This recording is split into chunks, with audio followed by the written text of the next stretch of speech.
अच्छा, जो हमारा आज का एजेंडा है ना, वो basically past papers autumn 2021 spring 2021। अच्छा, इसमें अब हम करेंगे ये कि आज के दिन में 1.5 घंटे का जो 2 सेशन होगा उसमें आई प्लान दिस वे कि हम ये जो इनकम टैक्स का पोर्शन है ऑटम 2021 में 5 सवाल हैं और इसी तरह स्प्रिंग 2021 में भी 5 सवाल हैं। तो ये जो इनकम टैक्स वाले 10 क्वेश्चन है ये हम आज सॉल्व कर लेंगे और कल फिर ये ऑटम 2020 के जो 4 सवाल हैं और ये जो सेल्स टैक्स वाले हैं ये हम कल कर लेंगे। ठीक है, तो इनकम टैक्स के ये 2 अटेम्प्ट के आज हम सॉल्व करके देख लेते हैं कितना समझ आता है। तो ये सितंबर 2021 का पेपर है और question number 1, it's a question about an individual जो कि who is working as manager finance in DL जो कि एक लिस्टेड कंपनी है।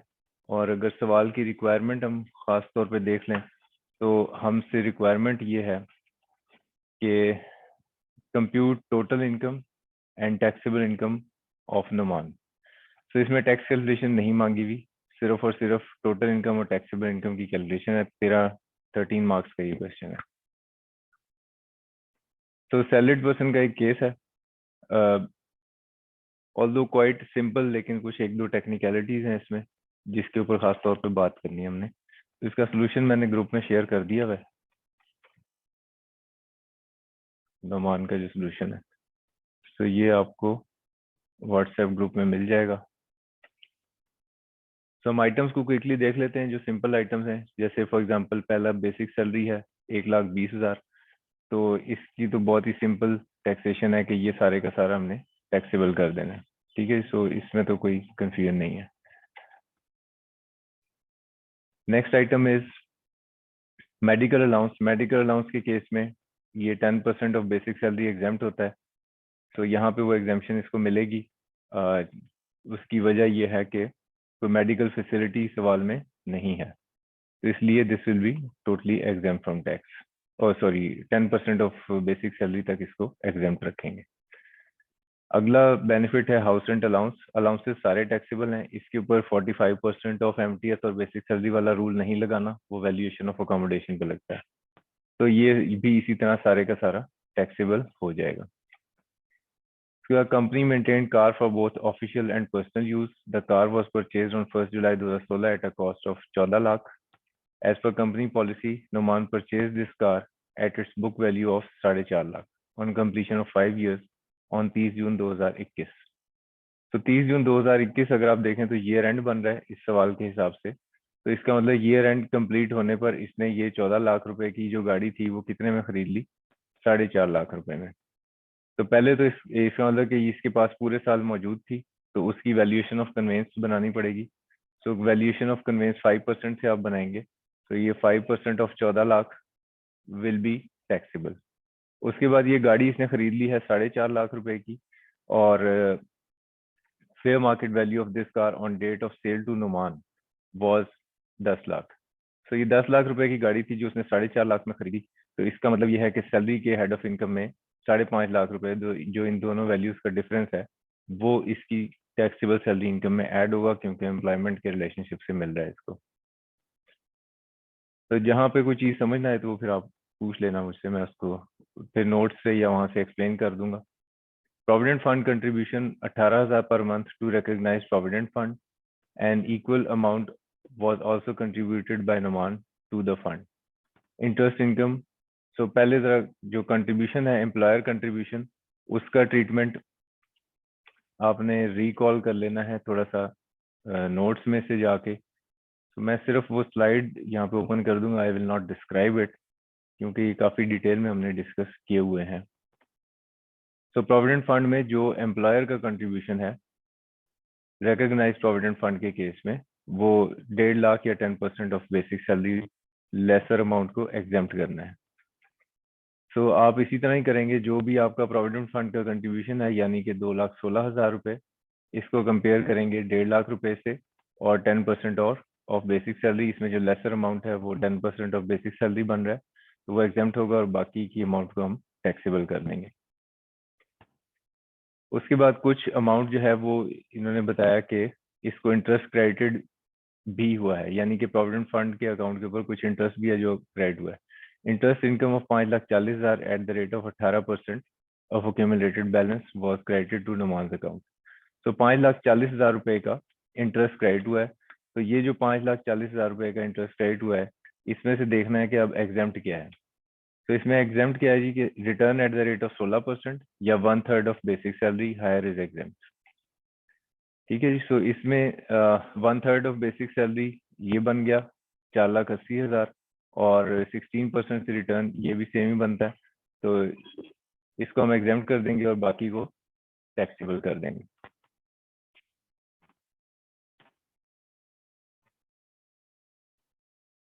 On 1st July 2020, he was transferred to Lahore and was paid relocation allowance of 3 lakh रुपए। तो ये 3 लाख रुपए का रिलोकेशन अलाउंस है, ये इसको मिला है क्योंकि इसकी ट्रांसफर कर दी गई है।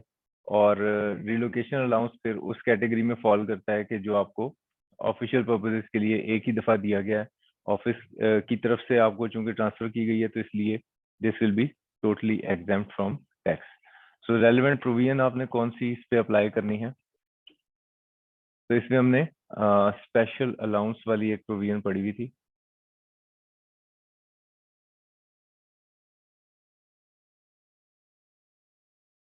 एग्जाम्पशंस में ये एक स्पेशल अलाउंस हमने पढ़ा था जी। और ये क्या था कि अगर तो अलाउंस ऑफिशियल ड्यूटीज के लिए दिया जाए, लेकिन उसमें शामिल नहीं होता अगर मंथली सैलरी में वो मिल रहा हो फिक्स बेसिस के ऊपर उस, और allowance is not Holi exclusive necessarily actually spent on behalf of the employer, और एम्प्लॉयर के लिए भी आपको खर्चा ना करें।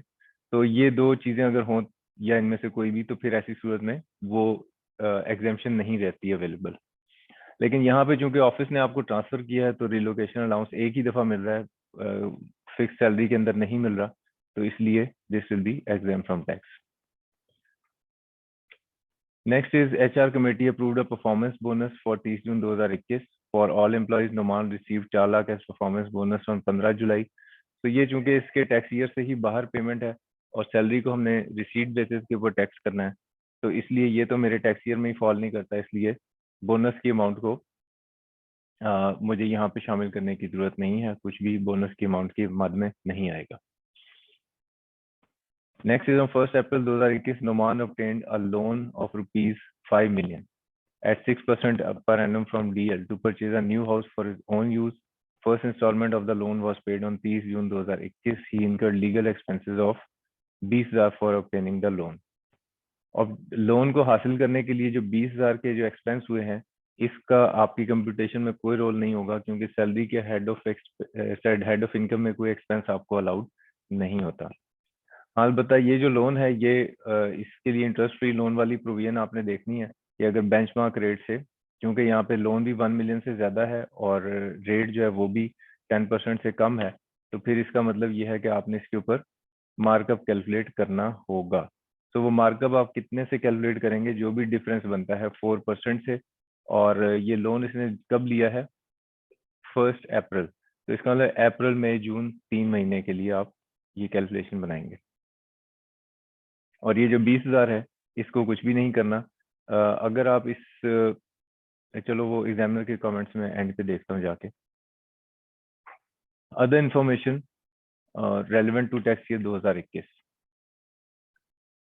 अच्छा जी, इसमें एक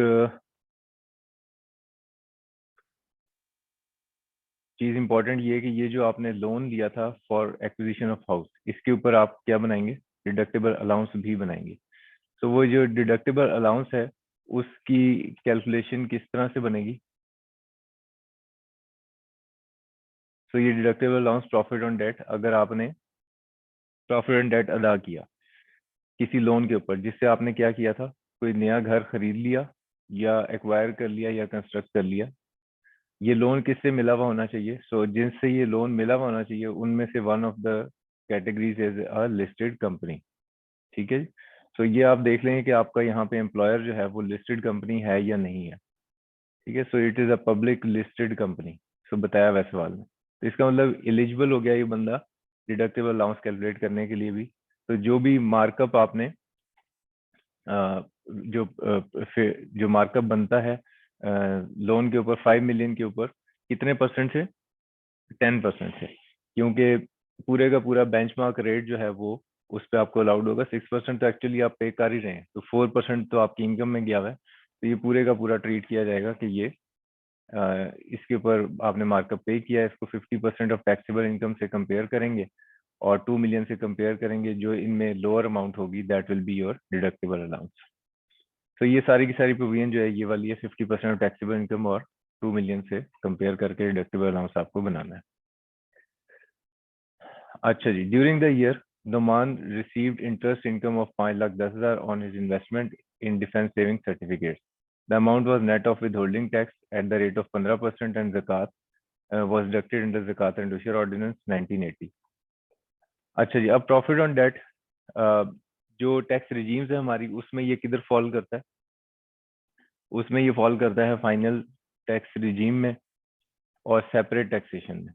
ठीक है, सो ये जो हमारा सेपरेट टैक्सेशन है, इसको सेपरेट ब्लॉक ऑफ इनकम से कंफ्यूज नहीं करना। सेपरेट ब्लॉक ऑफ इनकम सिर्फ और सिर्फ टर्मिनल बेनिफिट्स में है और कैपिटल गेन्स में, सिक्योरिटीज में और रिमूवेबल प्रॉपर्टीज में है।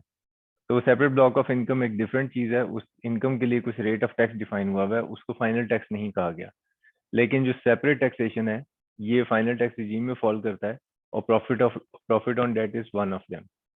प्रॉफिट ऑन डेट और डिविडेंड दोनों इसी रिजीम में फॉल करते हैं और आपके केस में ये दोनों इंपॉर्टेंट हैं। डिविडेंड का सिनेरियो भी अक्सर आता है और प्रॉफिट ऑन डेट का भी सिनेरियो अक्सर आता है।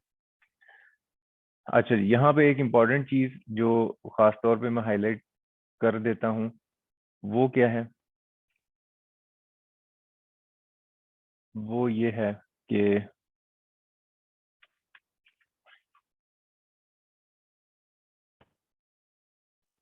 इधर बोर्ड पे लिख देते हैं इसको। सो ये क्वेश्चन 1 ऑटम 2021, इसका क्वेश्चन 1 हम सॉल्व कर रहे हैं और इसमें इंपॉर्टेंट चीज जो आपने याद रखनी है वो ये कि प्रॉफिट ऑन डेट और डिविडेंड दोनों के दोनों सेपरेट टैक्सेशन में फॉल करते हैं और ये एफटीआर फाइनल टैक्स रिजीम है। और प्रॉफिट ऑन डेट और डिविडेंड में जो एक मेन डिफरेंस है वो ये है कि जिस वक्त ये आपको पे किया जाता है, जो पेमेंट करने वाला है, जो पेइंग पर्सन है, वो आपसे टैक्स विदहोल्ड करता है। ठीक है, सो 100 रुपए का अगर प्रॉफिट ऑन डेट है तो उसके ऊपर उसने टैक्स विदहोल्ड करना है, लेकिन पहले माइनस करेगा ज़कात। जो जवाब बनेगा इसके ऊपर विदहोल्डिंग टैक्स का रेट अप्लाई करेगा। डिविडेंड के केस में 100 रुपए के ऊपर वो विदहोल्डिंग टैक्स का रेट अप्लाई करेगा। ठीक है, और फिर उसके बाद विदहोल्डिंग टैक्स कैलकुलेट करेगा। सो जो मेन डिफरेंस है इन दोनों के दरमियान वो ये कि प्रॉफिट ऑन डेट के केस में ज़कात माइनस करने के बाद विदहोल्डिंग टैक्स की कैलकुलेशन बनाई जाती है, जबकि डिविडेंड के केस में ग्रॉस के ऊपर ही बनाई जाती है। इसलिए जब भी आपको नेट डिविडेंड दिया हुआ हो, जैसे यहाँ इस केस के अंदर Noman received interest income of 5,10,000 on his investment in defense certificates. The amount was net of withholding tax. तो ये जो नेट ऑफ विदहोल्डिंग टैक्स है और यहाँ पे इसने रेट ऑफ विदहोल्डिंग टैक्स बताया हुआ है 15% और ज़कात की अमाउंट बताई हुई है 2 लाख। तो आपको पहले डिविडेंड के केस में भी और प्रॉफिट ऑन डेट के केस में भी जो रेसिपिएंट है उसको इन दोनों की ग्रॉस अमाउंट्स कैलकुलेट करनी है। ठीक है, तो ग्रॉस अमाउंट्स कैलकुलेट करने के लिए प्रॉफिट ऑन डेट के केस में हम क्या करेंगे? प्रॉफिट ऑन डेट के केस में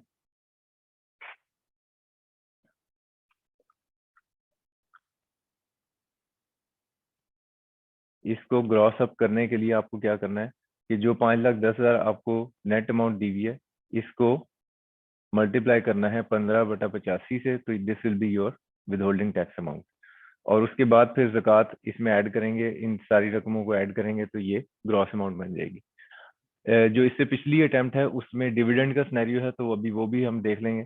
उसमें आपने पहले ज़कात को ऐड करना है और फिर उसके बाद विदहोल्डिंग टैक्स को 15/85 वाला कैलकुलेशन बनाना है। ठीक है, सो मेन डिफरेंस ये डिविडेंड और प्रॉफिट ऑन डेट के केस में ये आप याद रखेंगे। तो ये जो 8 लाख रुपए ग्रॉस इंटरेस्ट बन गया है, इसको अब आपने सिंपली क्या कर देना है कि जो इसकी कैलकुलेशन बनाएंगे आप, समरी बनाएंगे ऊपर, उसमें फिर इसको एफटीआर में लिख देंगे, फाइनल टैक्स रिजीम में 8 लाख रुपए को। अच्छा जी, अब यहाँ पे ज़कात का मामला जरा देखते हैं। ज़कात के केस में क्या होता है कि ज़कात जो है वो 2 लाख रुपए डिडक्ट हुई है अंडर ज़कात रेंडुशर ऑर्डिनेंस, और ये प्रॉफिट ऑन डेट पे हुई है। इसमें अब दो अप्रोचेस अडॉप्ट की जाती हैं। फर्स्ट अप्रोच मैं एक्सप्लेन करने लगा हूँ, और वो ये है कि जो आपके डिडक्टेबल अलाउंसेस हैं ज़कात के, उसमें ये मेंशन है कि प्रॉफिट ऑन डेट के ऊपर अगर ज़कात है तो it will be allowed as deduction under the head income from other sources. ये डिडक्टेबल अलाउंस नहीं बनता, ठीक है जी। और अगर आप इनकम फ्रॉम अदर सोर्सेज में चले जाएं और उसके अंदर अलाउएबल एक्सपेंसेस को देखें, डिडक्शंस अलाउड, तो उसमें लिखा हुआ है Zakat and under Zakat and Ushr ordinance paid by the person at the time and profit that is paid to the person, तो ये डिडक्शन अलाउड है, ठीक है जी। ना अगर हम ऑर्डिनेंस में जाके इनकी वर्डिंग्स को पढ़ें तो वहां पे लिखा हुआ ये है कि यहाँ पे एक्सपेंस ज़कात एंड उशर ऑर्डिनेंस 1980 के अंडर कौन सी ज़कात अंडर ज़कात एंड उशर ऑर्डिनेंस होती है, एक्सपेंस बनती है कि जो उस प्रॉफिट ऑन डेट पे पे गई की गई हो जो इनकम फ्रॉम अदर सोर्सेज में चार्जेबल टू टैक्स है। फिर से रिपीट कर रहा हूँ कि ऑर्डिनेंस में क्या लिखा हुआ है। ऑर्डिनेंस में लिखा हुआ ये है कि यहाँ पे वो वाली ज़कात एक्सपेंस बनेगी जो ज़कात एंड उशर ऑर्डिनेंस के अंडर पे की गई हो और उस प्रॉफिट पे पे की गई हो जो इनकम फ्रॉम अदर सोर्सेज में चार्जेबल टू टैक्स है। तो पहली अप्रोच जो अडॉप्ट की, जो मैंने देखी बुक्स के अंदर, वो क्या है कि ज़कात जो प्रॉफिट ऑन डेट के ऊपर हो उसको क्या करो, उसको एक्सपेंस बनाओ इनकम फ्रॉम अदर सोर्सेज में। लेकिन चूंकि इनकम फ्रॉम अदर सोर्सेज में ये अमाउंट एफटीआर में चली गई है तो इसका मतलब वहां तो एक्सपेंस अलाउड ही नहीं है, तो इसलिए ज़कात जो है ना एक्सपेंस बन पाएगा ना डिडक्टेबल अलाउंस बन सकेगा। जो सेकंड अप्रोच ली जाती है, जो कि मैंने कुछ पास पेपर्स भी देखे मजीद, क्योंकि रिपीटेडली मैं ये देख रहा हूँ कि ज़कात प्रॉफिट ऑन डेट के ऊपर जो है उसको डिडक्टेबल अलाउंस बना देते हैं ना। जो सेकंड अप्रोच है वो क्या है, वो ये है कि चूंकि प्रॉफिट ऑन डेट के ऊपर ज़कात, प्रॉफिट ऑन डेट जो है वो चार्जेबल टू टैक्स ही नहीं है under the head income from other sources. क्यों चार्जेबल टू टैक्स नहीं है? क्योंकि वो एफटीआर में है, तो इसलिए ये वाली प्रोविजन उस ज़कात पे अप्लाई नहीं होती, ठीक है। This is the second approach. ना अब अगर मैं इन सारी चीजों को समराइज करूं तो अब हमारे हमारे पास कोई ऐसा कंक्लूजन होना चाहिए ना जो हम एग्जाम में जिसको फॉलो करेंगे। तो सबसे पहले ये कि प्रॉफिट ऑन डेट के केस में आप सबसे पहले देखेंगे कि क्या ये इनकम फ्रॉम अदर सोर्सेज में चार्जेबल टू टैक्स है या नहीं है। और प्रॉफिट ऑन डेट के केस में हमें पता है कि इंडिविजुअल और एओपी के केस में ये अप टू 5 मिलियन अगर प्रॉफिट ऑन डेट हो तो ये किधर होता है, एफटीआर में, ठीक है। और अगर अबव 5 मिलियन हो,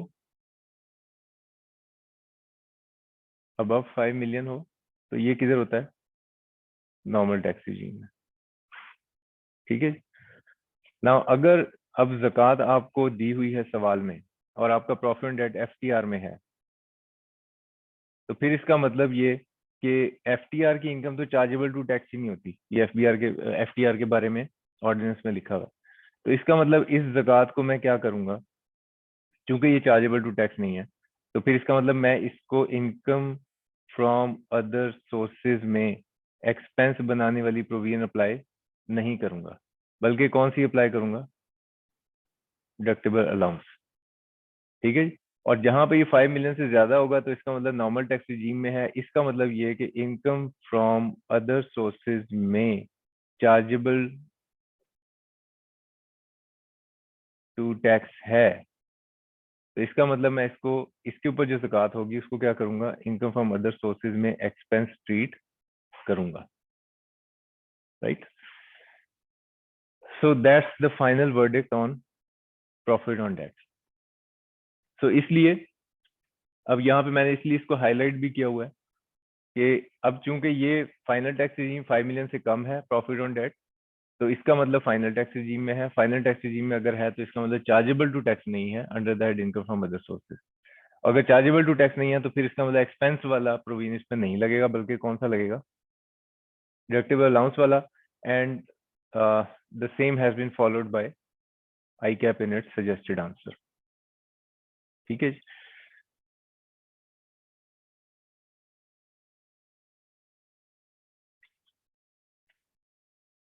ओके, आगे चलते हैं। On 1 October 2020 Noman received advance rent of 12 lakh for 12 months for renting office premises. This amount includes 4 lakh for utilities, cleaning and security. During the tax year 2021 Noman incurred following expenditure. So building से rental income आ रही है, और इसके case में 12 लाख रुपए में से आप जाहिर सी बात है जो यूटिलिटीज के पैसे हैं उसको इनकम फ्रॉम अदर सोर्सेज में ले जाएंगे। तो हमने प्रॉपर्टी के हेड ऑफ इनकम की जो कैलकुलेशन बनानी होगी उसमें हम क्या करेंगे, income from property, income from other sources में ये 4 लाख रुपए ले आए आप यूटिलिटीज एमेनिटीज के, और यहाँ पर 12 लाख में से आपने 4 लाख रुपए माइनस कर दिए, और बाकी जो 8 लाख रुपए है ये अब आपकी रेंट इनकम है। ये जो 8 लाख रुपए है ये 12 महीने की इनकम है, लेकिन आपने जो रेंट पे दिया हुआ है प्रॉपर्टी वो 9 मंथ्स के लिए है ड्यूरिंग दिस टैक्स ईयर, तो 6 लाख रुपए बनेंगे। इसके ऊपर जो एक्सपेंसेस हैं, बिल्डिंग रिपेयर अलाउंस, वो अगर कुछ भी रिपेयर के बारे में ना दिया हुआ हो तो आप सीधा सीधा उसको एक्सपेंस बना देते हैं 1/5 of rent chargeable to tax. बाकी जो अमाउंट्स बताई हुई हैं सवाल में, तो ये रिपेयर एंड मेंटेनेंस ये इररेलेवेंट फिगर होती है बिल्डिंग के केस में। लैंड के केस में तो ये वैसे ही अलाउड नहीं होता है एक्सपेंस। इंश्योरेंस प्रीमियम 50,000, तो ये 50,000 हम बिल्कुल एक्सपेंस बना देंगे, ये allowed list of allowed expenses में शामिल है। Administrative and collection charges 30,000, so 30,000 रुपए को कंपेयर करेंगे आप, ये यूटिलिटी क्लीनिंग भी एडमिनिस्ट्रेटिव एक्सपेंसेस में आता है, इसको 4% of rent chargeable to tax से कंपेयर करेंगे, so 24,000 will be allowed as expense. तो ये अलाउेबल एक्सपेंसेस आप माइनस कर देंगे, और बाकी ये 4,06,000 रुपये जो है फिर कहाँ चला जाएगा, आपकी प्रॉपर्टी इनकम में शामिल हो जाएगा। Noman has opted normal tax regime for chargeability tax on income from property. ये पिछले टैक्स ईयर में ऑप्शन मौजूद था टैक्स पेयर के पास कि वो चाहे तो प्रॉपर्टी इनकम को सेपरेट ब्लॉक कर ले या नॉर्मल टैक्स रिजीम में रहने दे। तो अभी के टैक्स ईयर के हिसाब से ये एक इररेलेवेंट सेंटेंस है। ठीक है, सो ये सारी चीजें कंप्लीट हो गई आपके सवाल में। अब आप अपने वर्किंग नोट्स को कंक्लूड कर लेंगे, यहाँ से सैलरी का टोटल लेंगे, ऊपर ले जाएंगे। उसके बाद ये यूटिलिटीज क्लीनिंग के जो एक्चुअल एक्सपेंसेस है वो माइनस करने के बाद इनकम फ्रॉम अदर सोर्सेज, इसका टोटल ऊपर ले जाएंगे। प्रॉपर्टी इनकम भी चला गया, डिडक्टिबल अलाउंस भी हो गया। So this was about question number 1। इसमें अब अगर आपका कुछ सवाल है तो वो आप पूछेंगे, otherwise we'll move forward on question number 2।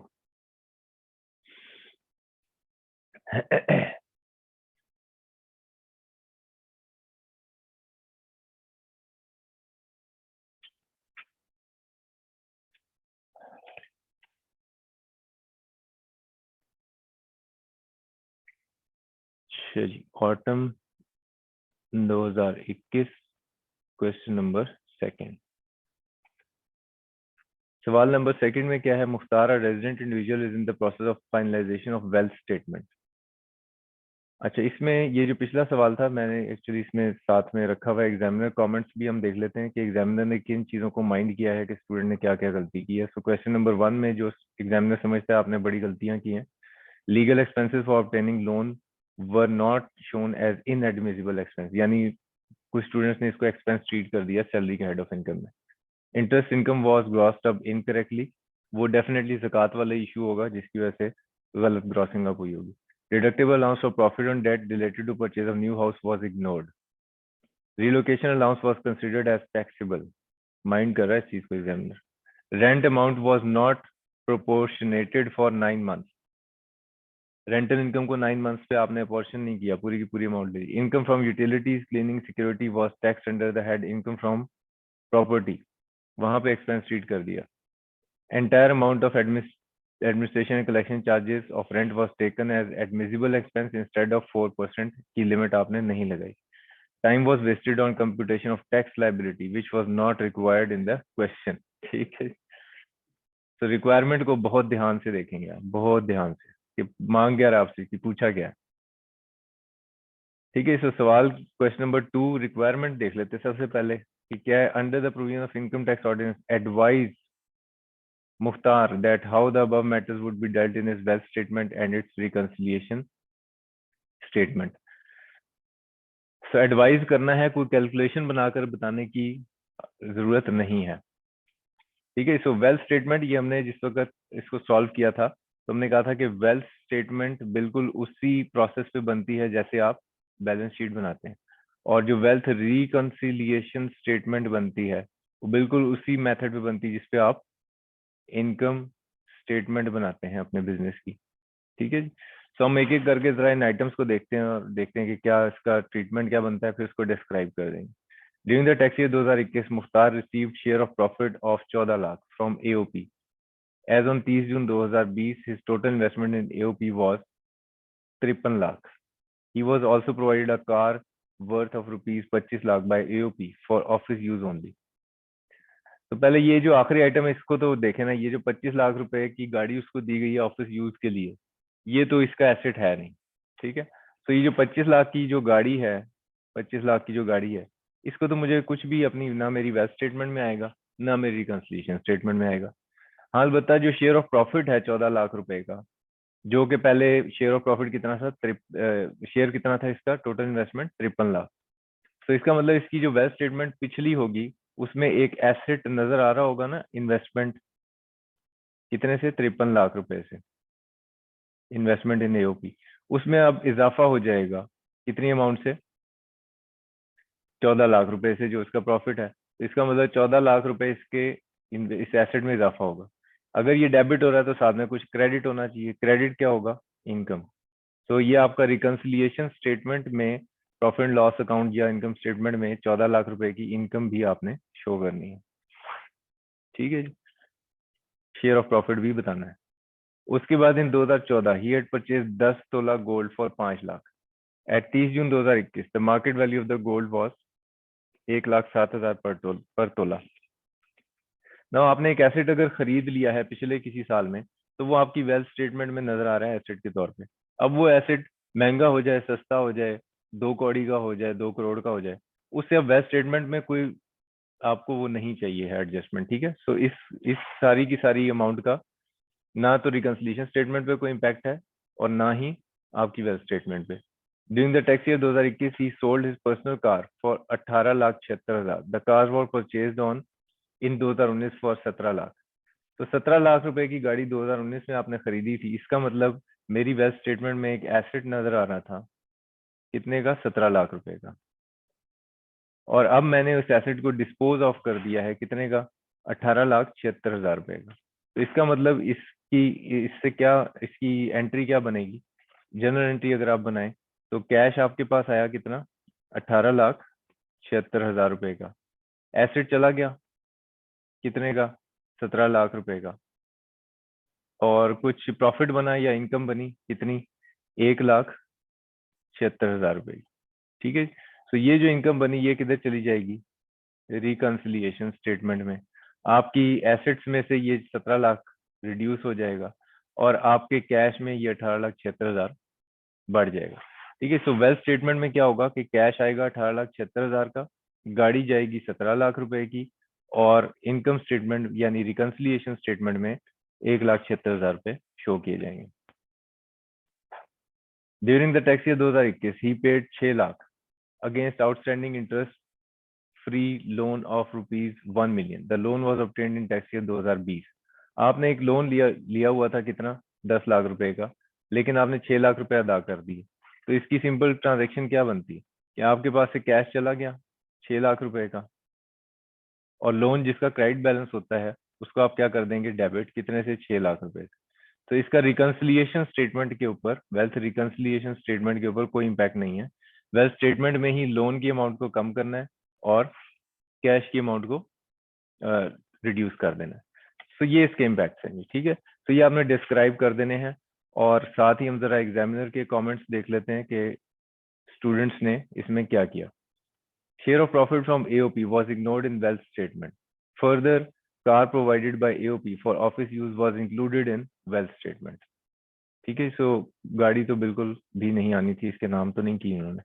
Gold was accounted for at market value instead of historical cost, ये गलती कर दी। Gain on sale of car was not showed as wealth reconciliation item. ठीक है जी, सो ये कुछ स्टूडेंट्स की मिस्टेक्स थी। तो this was question number 2A। अब हम आ जाते हैं क्वेश्चन नंबर 2B के ऊपर।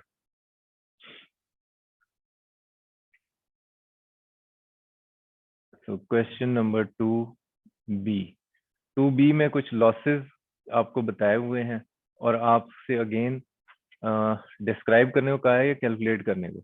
Under the income tax ordinance discuss how the above losses can be set off against the income, also discuss the amount of losses that can be carried forward for adjustment against future incomes। कौन कौन से किस किस को आप carry forward करते हैं। सो जहां भी ये इस तरह मल्टीपल लॉसेस की खिचड़ी आ जाए, वहां पे मेरी आपको सजेशन क्या है कि आप ये वाला टेबल बना लो, ये वाला। ठीक है, सो salary, property, business, speculation, non speculation, ये इस तरह का टेबल बना लें और इस तरफ ये वाले सारे हेड्स ऑफ इनकम लिख लें। अब आपने ऊपर यानी कि जो आपका एक्स एक्सिस है, यानी ये वाला हॉरिजॉन्टली जो बना हुआ है, इसके ऊपर आप सारी की सारी इनकम्स लिख लीजिए जो सवाल में दी हुई है, और यहाँ पे सारे के सारे लॉसेस लिख लें। और फिर उसके बाद देखेंगे कौन कौन सी चीज मैं एडजस्ट करूँ तो मैं सबसे ज्यादा फायदे में रहूंगा। ठीक है, तो ये एक इस फॉर्मेट के ऊपर मैंने यहाँ पे बनाया हुआ है, मैं आपके साथ मैंने ग्रुप में शेयर कर दिया हुआ है। तो जो सवाल के अंदर जितनी भी इनकम्स दी हुई हैं, तो देखे जरा इनकम्स क्या क्या दी हुई हैं। तो ये 15 लाख रुपए non speculation business, sorry 15 million है। इसी तरह 3 मिलियन है, 2.5 मिलियन है और 4 मिलियन। तो मैं सिंपली ये जिस जिस हेड ऑफ इनकम से ताल्लुक रखती है आमदनी, मैं वहां पे लिख लेता हूँ इसको कि 3 मिलियन है, 15 मिलियन है, 4 मिलियन है और 2.5 मिलियन है। ये मैं इनकम्स यहाँ पे लिख दूंगा। और जो मेरे लॉसेस सवाल में दिए हुए हैं मुझे, यानी कि 4.5, 3.6, 1.6, 8, 1.9, ये मैं अपने लॉसेस सारे के सारे इधर लिख लेता हूँ। ठीक है, तो ये जब मैं लॉसेस यहाँ पे लिख चुका, तो अब मुझे यहाँ से आपने स्टार्ट करना है कि ये लॉस कहाँ कहाँ एडजस्ट हो सकता है। सिर्फ स्पेकुलेशन के अगेंस्ट ही हो सकता है, तो इसलिए ये तो क्या होगा, कैरी फॉरवर्ड ही होगा और 6 सब्सिक्वेंट टैक्स ईयर्स तक कैरी फॉरवर्ड हो जाएगा। उसके बाद ये 6 मिलियन का लॉस है, इसके लिए मेरे पास सिर्फ सिक्योरिटीज का लॉस सिक्योरिटीज के अगेंस्ट ही होता है, और अगले 3 साल तक कैरी फॉरवर्ड, सिक्योरिटीज के केस में 3 साल का कैरी फॉरवर्ड अलाउड है, तो 2 मिलियन 3 ईयर्स के लिए कैरी फॉरवर्ड हो जाएगा। उसके बाद कैपिटल गेन्स अदर्स में 3.6 मिलियन का लॉस है, जो कि सिर्फ और सिर्फ यहीं पे एडजस्ट हो सकता है। तो मैं 3.6 में जो एडजस्टमेंट में से कितना एडजस्ट कर लूंगा, पूरे का पूरा 2.5 मिलियन भी कर सकता हूँ। ठीक है जी, पूरे का पूरा 2.5 भी कर सकता हूँ, लेकिन मैंने ऐसा नहीं किया यहाँ पे, क्योंकि मुझे इसका एक और बेहतर ऑप्शन नजर ये आया था कि अगर मेरे इनकम फ्रॉम अदर सोर्सेज में 19 मिलियन का लॉस है, तो वो मैं 3 मिलियन इधर एडजस्ट कर दिया मैंने, 15 मिलियन मैंने इधर एडजस्ट कर दिया, अभी 1 मिलियन फिर भी बच रहा है। तो वो 1 मिलियन अगर मैं इधर एडजस्ट कर लेता हूँ, इनकम फ्रॉम अदर सोर्सेज में प्रॉब्लम क्या है, प्रॉब्लम ये है कि ये लॉस कैरी फॉरवर्ड नहीं हो सकते। तो अगर मैं पूरे का पूरा 2.5 मिलियन सिक्योरिटीज वाला कैपिटल गेन्स वाला एडजस्ट कर बैठा हूँगा, तो फिर मैं इनकम फ्रॉम अदर सोर्सेज में से कितना लॉस ऐसा होगा जो एडजस्ट नहीं कर पाऊंगा, 1 मिलियन का।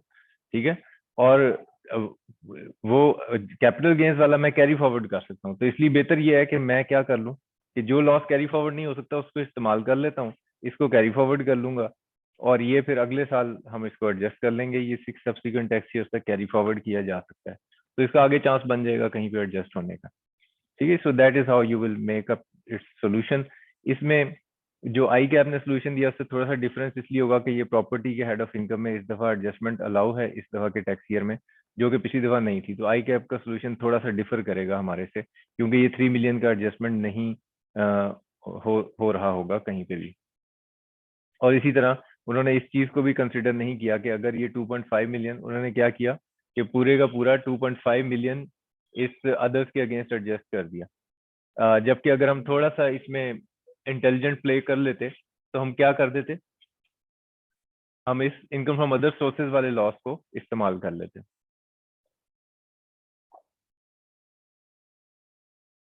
ओके, सो एग्जामिनर कमेंट्स हम देख लेते हैं इसके ऊपर, किस चीज को एग्जामिनर ने कहा जी आपने अच्छा परफॉर्म नहीं किया। Carry forward period for loss on sale of listed securities was mentioned as 6 years। तो स्टूडेंट ने ये गलती कीजिए कि जो सिक्योरिटीज का लॉस कैरी फॉरवर्ड होता है वो तो 3 साल के लिए होता है, लेकिन स्टूडेंट्स ने लिखा कि ये 6 साल के लिए कैरी फॉरवर्ड होगा, ये गलती है, इसको एग्जामिनर माइंड कर रहा है। Loss from other sources was considered as eligible for carrying forward to next year, ये कैरी फॉरवर्ड नहीं होना चाहिए। ये दो मेन मिस्टेक्स की हैं स्टूडेंट्स ने, जिसको हाईलाइट किया एग्जामिनर ने। ओके जी, क्वेश्चन नंबर 3 पे आ जाते हैं अब जरा। State the provisions of income tax ordinance 2001 relating to each of the following. Change of tax year from special to normal. तो स्पेशल से नॉर्मल टैक्स ईयर में जाने के लिए हमने क्या करना होता है? एप्लीकेशन देनी है कमिश्नर को इन राइटिंग। इसको क्लोज कर देते हैं, ये सवाल तो हो गया। ओके जी, सो टैक्स ईयर पे चले जाते हैं। Basic concept tax year.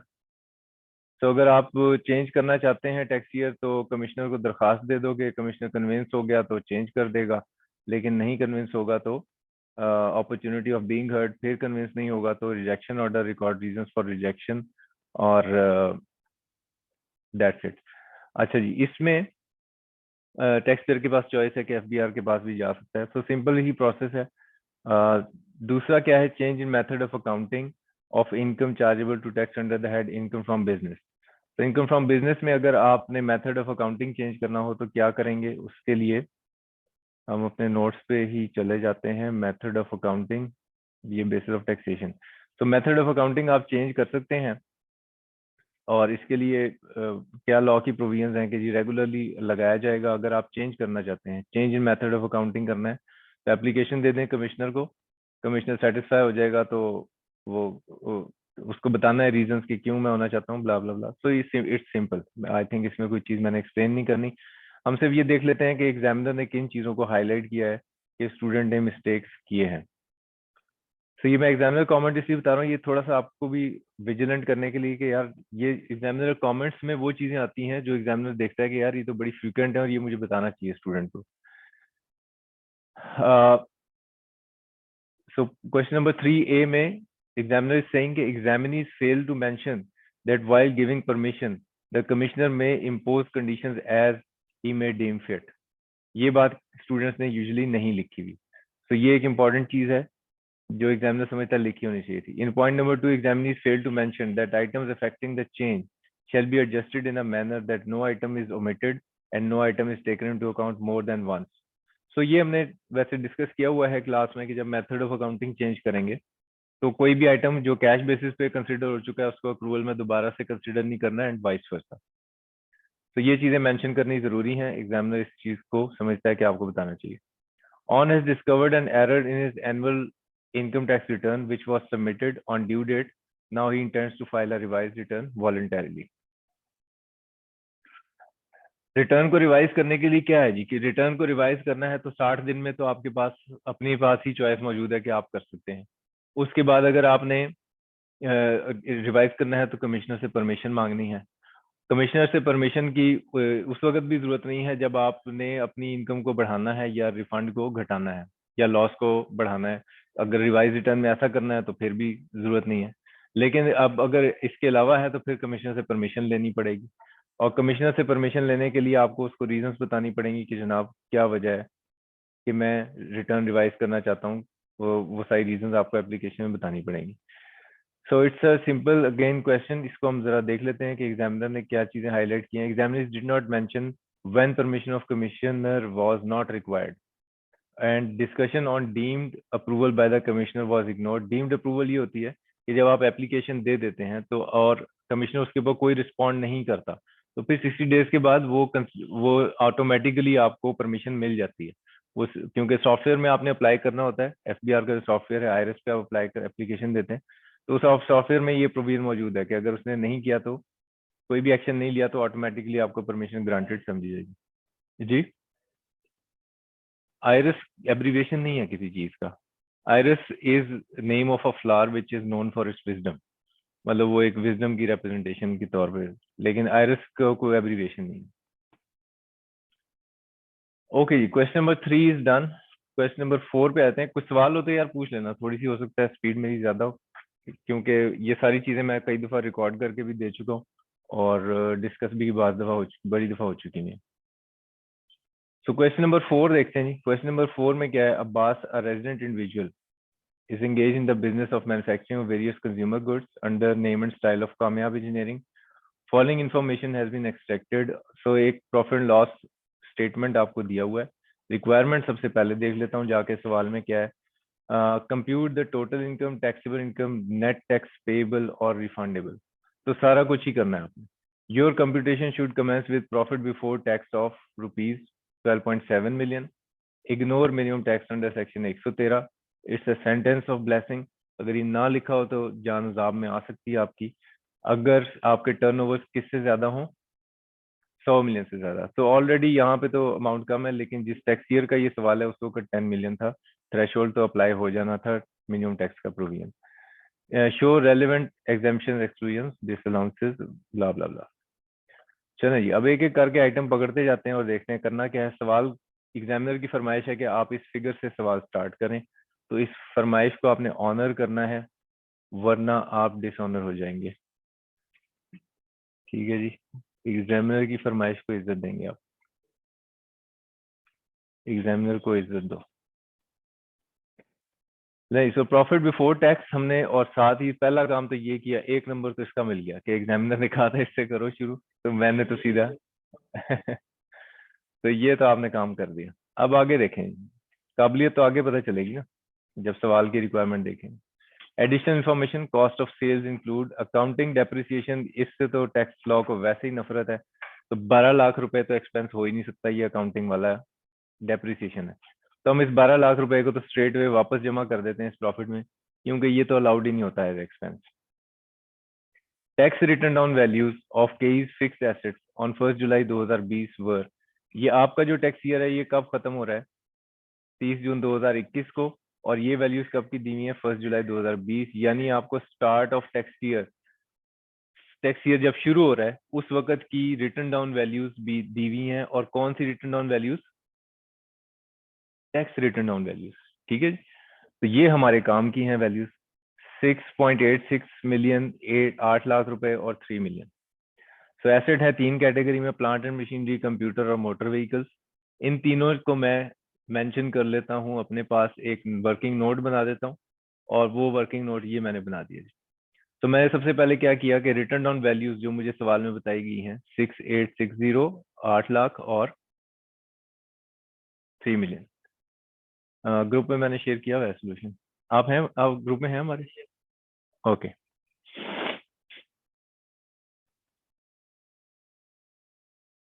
ठीक है, सो यहाँ तक कोई अभी तक रॉकेट साइंस इस्तेमाल नहीं हुई।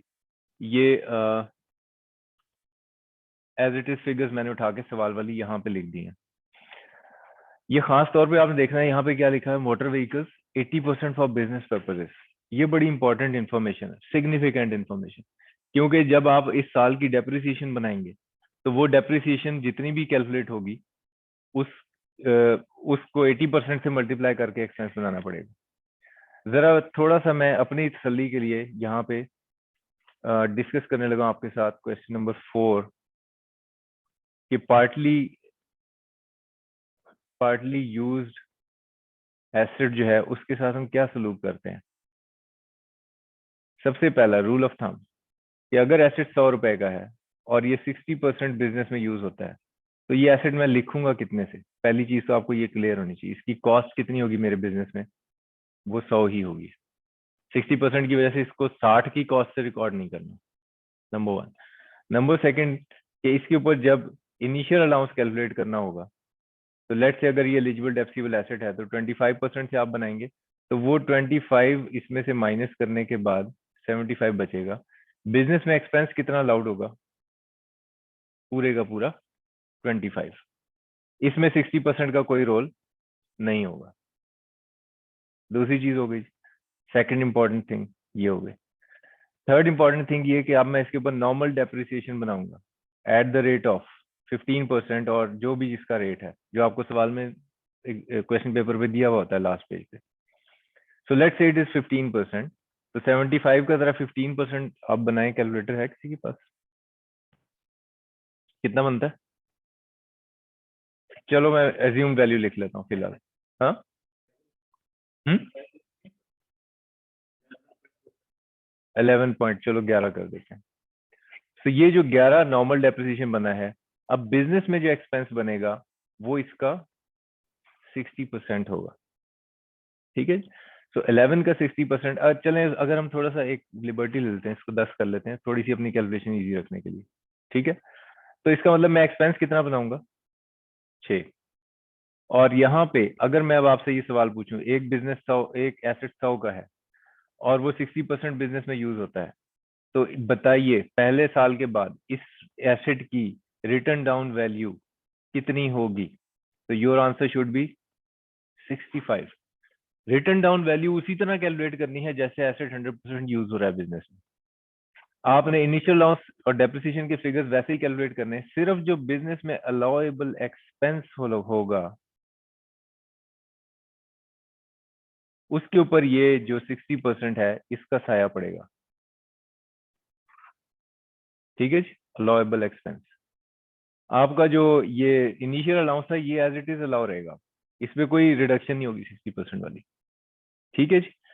अब अगर मैं इस एसेट को सेल कर देता हूँ, लेट्स से कंसिडरेशन आई कुछ मेरे पास 120 रुपए, तो बिजनेस के लिए अब मैंने गेन और लॉस कैलकुलेट करना है।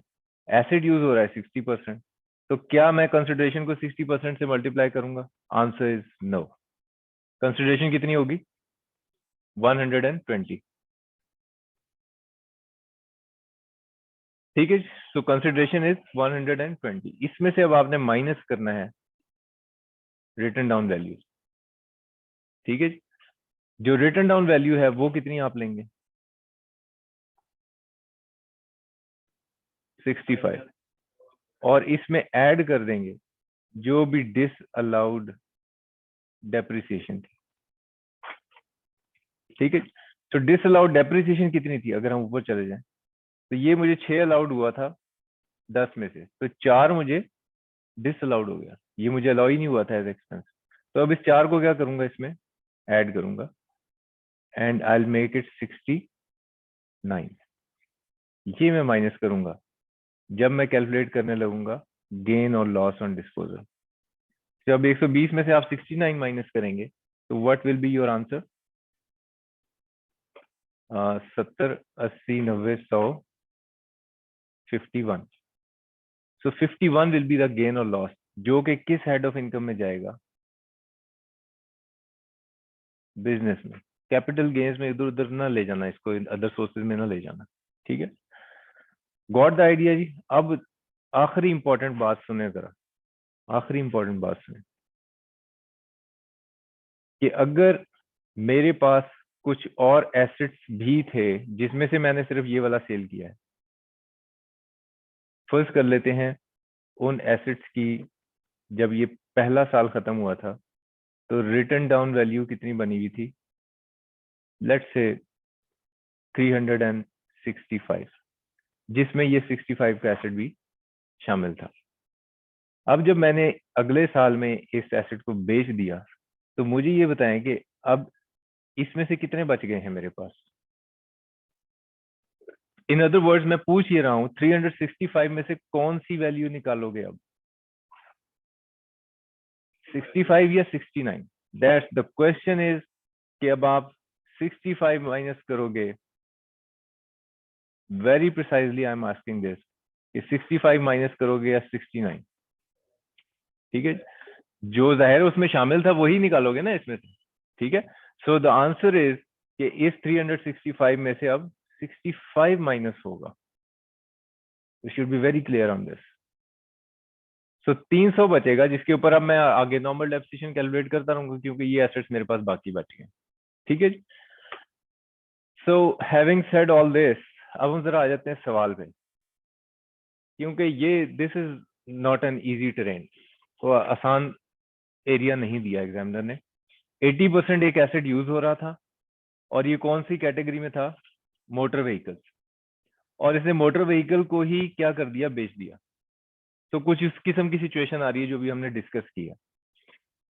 तो अब और एक नया आइटम भी खरीदा, a new computer was purchase for 1.5 lakh रुपए।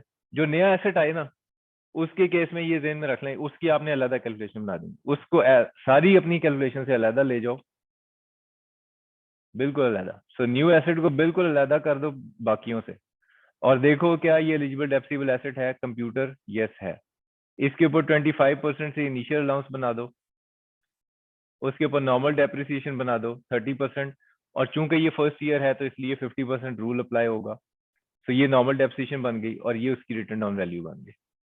तो नए एसेट का पिछले के साथ अगर मिक्स किया ना आपने, तो बस फिर ऐसी जलेबी बनेगी जो आपको खुद भी नहीं समझ आएगी कि मैंने शुरू कहाँ से की। So don't do this. जो नया एसेट है उसको अलहदा कर दें, उसकी डेप्रिसिएशन अलहदा कैलकुलेट कर लें, जो आपने इनिशियल अलाउंस और डेप्रिसिएशन इसकी बनाई है उसको बाकियों के साथ कैलकुलेट करने के बाद फिर ऐड कर लेना। अच्छा, तो अब मेरे पास कुछ एसेट्स आ गए। जो एसेट मेरा बिक रहा है वो कौन सा है, उसकी मैं एक अलहदा वर्किंग बनाता हूँ। तो ये मैं अलहदा वर्किंग बनाने लगा हूँ। कौन सा एसेट मैं बेच रहा हूँ? Motor vehicle which was purchase on 15 जून 2019। ये टैक्स ईयर कौन सा है? 2019, 20, 21? नहीं, सवाल के मुताबिक टैक्स ईयर 2021 है, ठीक है। और ये टैक्स ईयर कौन सा बनता है जिसमें इसने खरीदा है? 15 जून 2019। ये टैक्स ईयर 2019 है, तो इसका मतलब 2019 में खरीदा उसने, 2020 में इस्तेमाल किया और 2021 में बेचा। इसका मतलब 2 साल उसने इसको यूज किया है। So will solve it this way कि हम कर तो 2022 के हिसाब से ही रहे होंगे कैलकुलेशन, लेकिन 2 साल इस्तेमाल किया उस एसेट को। The cost of 1 million was at a cost of 1 million and it was sold for 7.5 lakh. तो 7.5 लाख रुपए तो क्या होगी consideration. Carrying value of this motor vehicle was equal to sale proceeds. अब इंपॉर्टेंट चीज ये याद रखो कि कैरिंग वैल्यू का मतलब क्या है। कैरिंग वैल्यू कहते हैं बुक वैल्यू को। बुक वैल्यू क्या होती है? जिससे वो अकाउंटिंग की बुक्स में कोई एसेट अपीयर होता है। तो अगर वो ये कह रहा है कि कैरिंग वैल्यू उसकी सेम है जितनी कंसिडरेशन है, जितनी सेल प्रोसीड्स है, तो इसका मतलब अकाउंटिंग का तो गेन और लॉस जीरो है, ठीक है। तो इसलिए मैंने जो भी मेरा प्रॉफिट बिफोर टैक्स मुझे सवाल में दिया गया है, उसमें मैंने कोई अकाउंटिंग प्रॉफिट के अंदर कोई एडजस्टमेंट नहीं करनी इस व्हीकल के सेल की, क्योंकि इसका कोई गेन और लॉस आया ही नहीं अकाउंटिंग के पॉइंट ऑफ व्यू से। लेकिन टैक्स के पॉइंट ऑफ व्यू से मुझे गेन और लॉस अभी कैलकुलेट करना है, हो सकता है वो भी जीरो बने, लेकिन मुझे नहीं पता अभी। सो अब एक चीज तो मुझे यहां से ये मिल गई कि ये एसेट मैंने खरीदा कितने का था? 1 million का, और मैं बेच कितने का रहा हूँ? 7.5 लाख रुपए का। तो कंसिडरेशन और cost I have got it. तो ये 7.5 लाख रुपए मैं लिख देता हूँ जी, क्या है कंसिडरेशन, और 1 million की क्या है कॉस्ट। अब हम फर्स्ट ईयर की कैलकुलेशन बनाते हैं। पहले साल में क्या होगा, हम ये देखेंगे कि क्या एलिजिबल डेप्सिबल एसेट है या नहीं। तो ये क्या है? It's a it's a motor vehicle. Motor vehicle किस सूरत में एलिजिबल डेप्सिबल एसेट होता है? जब अप्लाइंग फॉर हायर हो, ठीक है।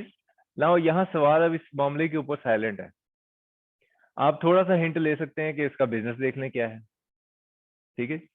तो बिजनेस क्या है? Manufacturing various consumer goods. तो बिजनेस भी कोई ट्रांसपोर्टेशन वाला नहीं उसने बताया कि वो अप्लाइंग फॉर हायर हो रहा, ठीक है। So all even then you have a choice here, ठीक है। एग्जामिनर ने assumption क्या लिया हुआ है? It is not applying for hire.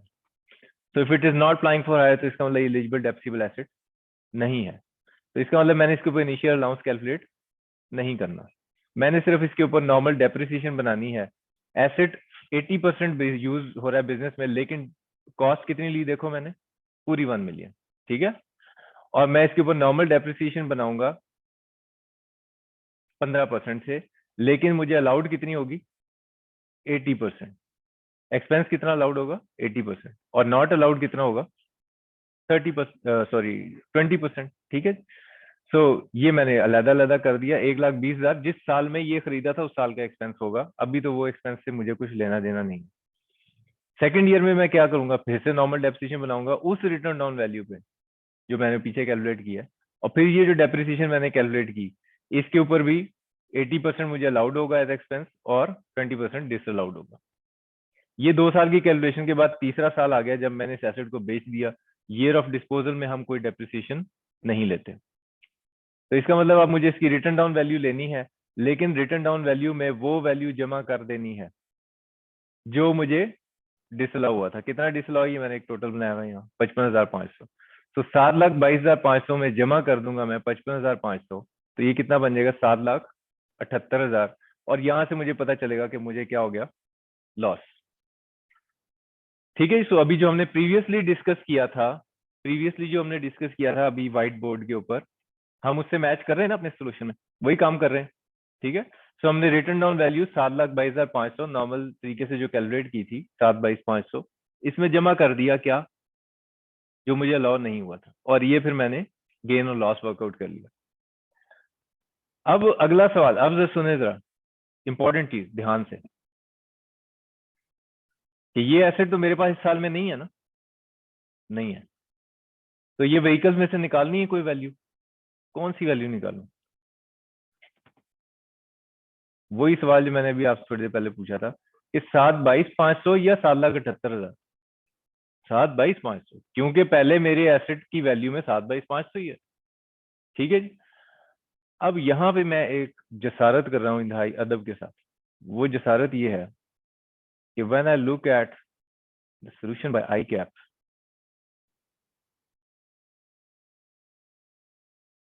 तो आई कैप क्या करता है,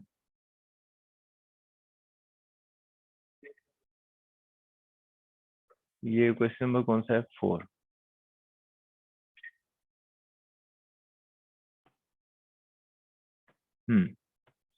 ये देखें आई कैप क्या करता है इस सोल्यूशन में।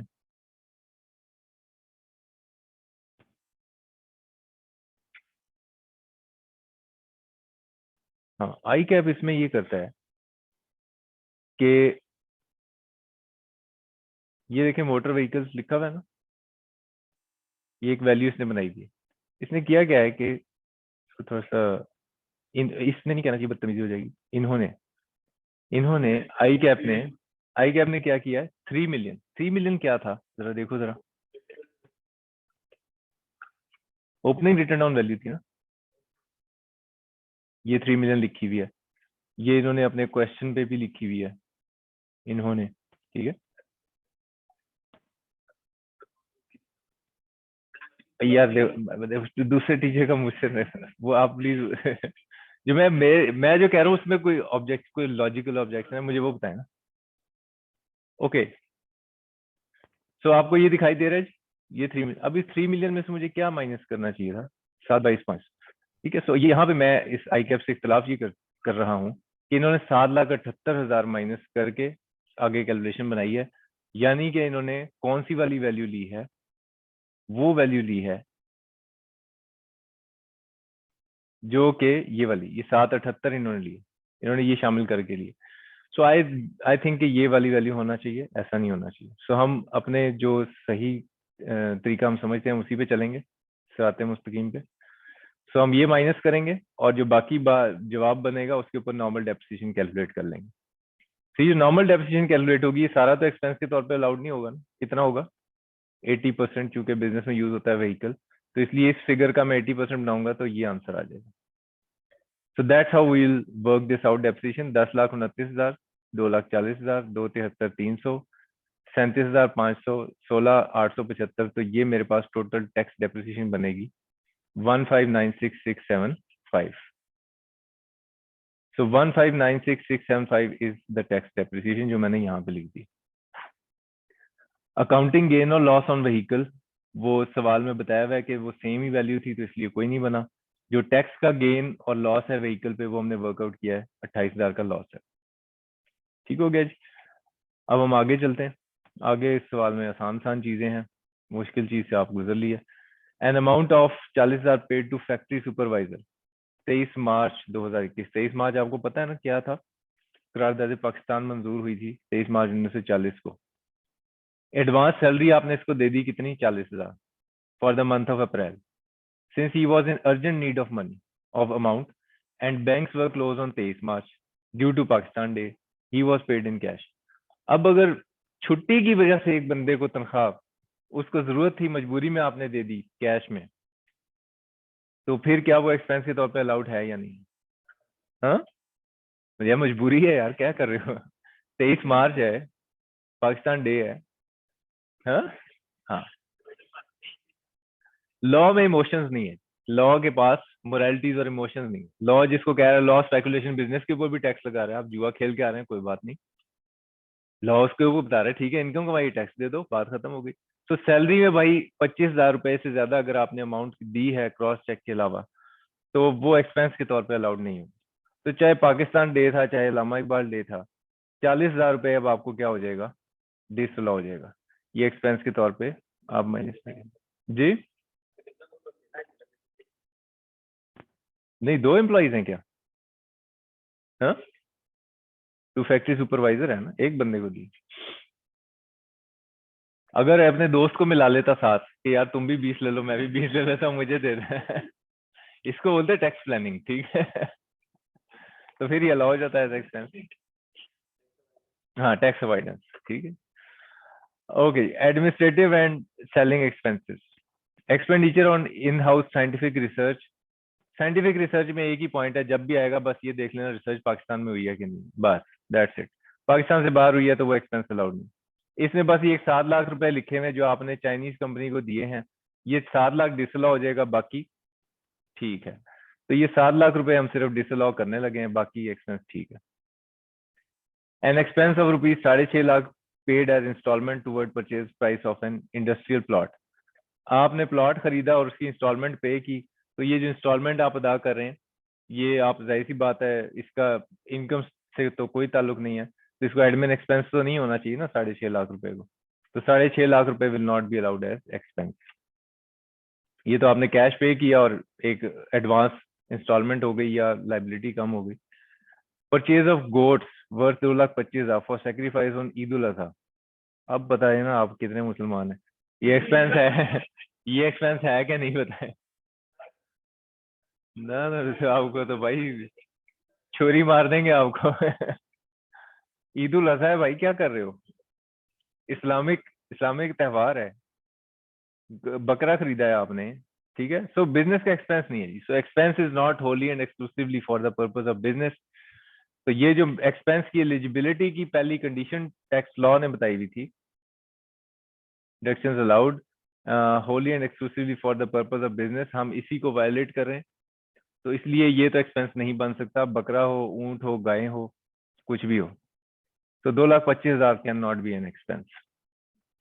उसके बाद donation of 10 lakh to approve non profit organization, 40% of this amount. ये एक्चुअली पहले जिस वक्त डिडक्टेबल अलाउंस भी था, तो इस वजह से ये 2 डिफरेंट आइटम्स दिए हुए हैं। अभी तो पूरे का पूरा 1 मिलियन का टैक्स क्रेडिट ही बनेगा डोनेशन का।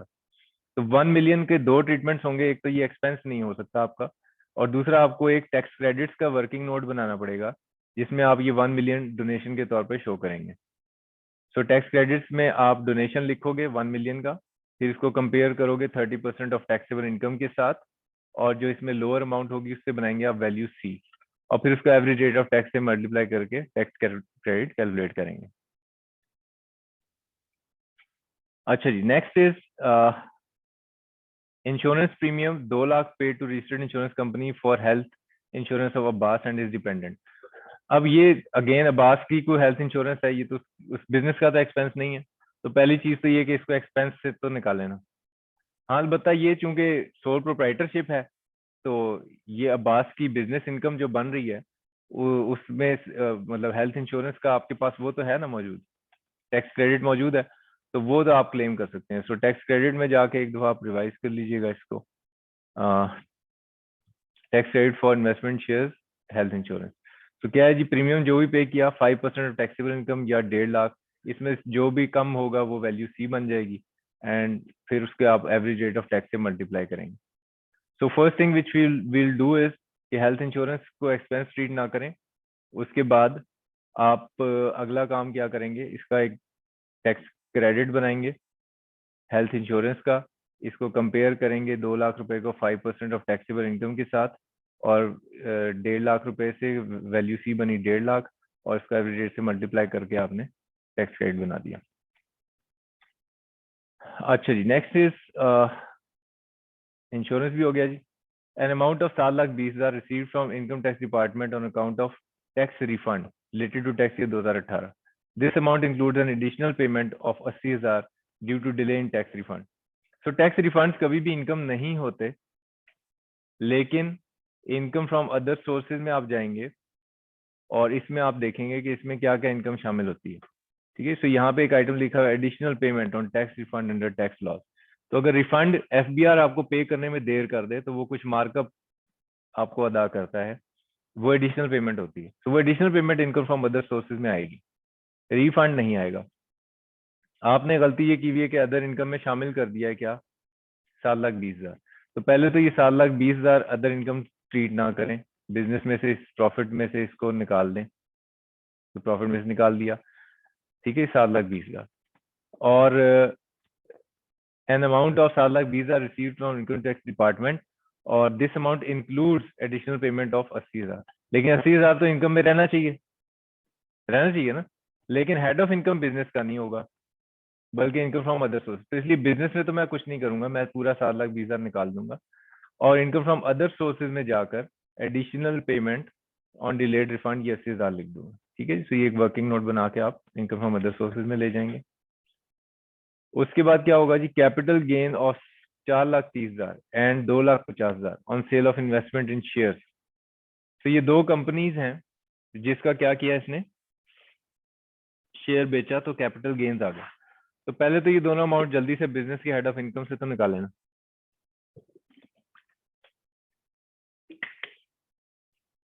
4.5 लाख और 2.5 लाख, ये तो बिजनेस से निकाल लेते हैं और कैपिटल गेन्स के हेड ऑफ इनकम में ले जाते हैं। तो 4.5 लाख और 2.5 लाख ये भी निकाल देते हैं प्रॉफिट से, और ये भी निकाल देते हैं प्रॉफिट से। ठीक है जी, और कैपिटल गेन्स का एक वर्किंग नोट बनाते हैं, वहां जाके इसके साथ देखते हैं क्या सलूक करना है हमने। तो कैपिटल गेन्स का एक वर्किंग नोट बनाते हैं और 4.5 लाख और 2.5 लाख लिख लिए। इसमें से 2.5 लाख एक ऐसी कंपनी से है जो लिस्टेड कंपनी है, इसलिए वो सिक्योरिटी ट्रीट होगा, और 4,30,000 एक ऐसी कंपनी से है जो अनलिस्टेड है, तो वो सिक्योरिटी की डेफिनेशन में नहीं आता। तो इसका मतलब वो सेपरेट ब्लॉक ऑफ इनकम नहीं होगा। तो इसके लिए आप एक दफा ये मैंने जो कैपिटल गेन्स के चैप्टर की आपको एक समरी दी हुई है, इसको आप रिवाइज कर लेंगे, तो यहाँ से आपको समझ आ जाएगा कि ये आपका मूवेबल प्रॉपर्टी तो है, ये सिक्योरिटी में जो फॉल करता है वो सेपरेट ब्लॉक ऑफ इनकम बन जाता है यहाँ पे, और जो सिक्योरिटी में फॉल नहीं करता उसके साथ क्या करते हैं आप, उसका देखते हैं होल्डिंग पीरियड 1 साल से ज्यादा है या नहीं, और अगर है तो 3/4 टैक्सेबल करते हैं। तो यहाँ पे चूंकि होल्डिंग पीरियड 1 साल से ज्यादा है, तो इसलिए 3/4 विल बी टैक्सेबल। तो ये मेरी इनकम में 3/500 जाएगा, और 2,50,000 पूरा जाएगा, लेकिन ये सेपरेट ब्लॉक ऑफ इनकम होगा। तो security separate block of income है, लेकिन अगर वो सिक्योरिटी नहीं है तो सेपरेट ब्लॉक ऑफ इनकम नहीं है। क्लियर है जी ये बात सबको? सो जो मेरी यहाँ पे इनकम की कैलकुलेशन होगी कैपिटल गेन्स में, मैं 5,72,500 लिख रहा हूँ, लेकिन जिस वक्त मैं टैक्स लगाने लगूंगा तो सेपरेट ब्लॉक ऑफ इनकम यानी 2,50,000 रुपए को अलहदा कर दूंगा। अभी तो मैंने इसको इसी इनकम में रखा हुआ है, लेकिन सेपरेट ब्लॉक 2.5 लाख रुपए जो थे उसको मैं अलहदा कर दूंगा। 2.5 लाख कौन सा है, ये सिक्योरिटी वाला, ठीक है। तो 2.5 लाख के लिए अलहदा रेट होगा 12.5% का, उसके ऊपर उसका टैक्स कैलकुलेट करके लगाया जाएगा सेपरेट ब्लॉक ऑफ इनकम पे। ये सेपरेट टैक्सेशन नहीं है, ये एफटीआर नहीं है, ये सेपरेट ब्लॉक ऑफ इनकम। ठीक है जी, अच्छा जी, अब यहाँ पे मैं एक जसारत कर रहा हूँ, वो ये कि जिस वक्त आई कैप ने इसको सॉल्व किया तो इन्होंने गलती से, जान के नहीं, इन्होंने capital gain on sale of securities में दोनों चीजें लिखी हुई। ठीक है, जबकि सिक्योरिटी नहीं है, वी नो दिस के अनलिस्टेड कंपनी का शेयर सिक्योरिटी नहीं होता अनटिल अनलेस के कोई वो और डेफिनेशन पूरी कर दे पब्लिक कंपनी होने की। लेकिन जिस वक्त आगे इन्होंने टैक्स कैलकुलेट किया तो देखें holding period is greater than 1 year, तो 25, ये काम ठीक किया। तो इसका मतलब इनको पता है कि 4,30,000 वाला जो गेन है वो सिक्योरिटी के ऊपर नहीं है। ठीक है, सो यहाँ पे एक नॉमेनक्लेचर में आई थिंक एक मिस्टेक है कि ये दोनों सिक्योरिटीज नहीं है। ठीक होगी जी बात? Okay, so this is about this question. बाकी अब इस सवाल में क्या रह गया, कुछ भी नहीं। अब आपने कंक्लूड करना है, इनकम्स को ऐड करें, टैक्स स्लैब अप्लाई कर दें, टैक्स क्रेडिट ऑलरेडी कैलकुलेट हुए में, and done. Okay, question number 5 जल्दी से देख लेते हैं। ये वैसे जो मेरी क्लास आपने टैक्स मेरे से पढ़ा? नो, आपने भी नहीं पढ़ा ना मेरे से। ओके, ये हमने क्लास में वैसे किया हुआ है। हाँ हाँ करेंगे सर, अभी डिस्कस कर लेते हैं।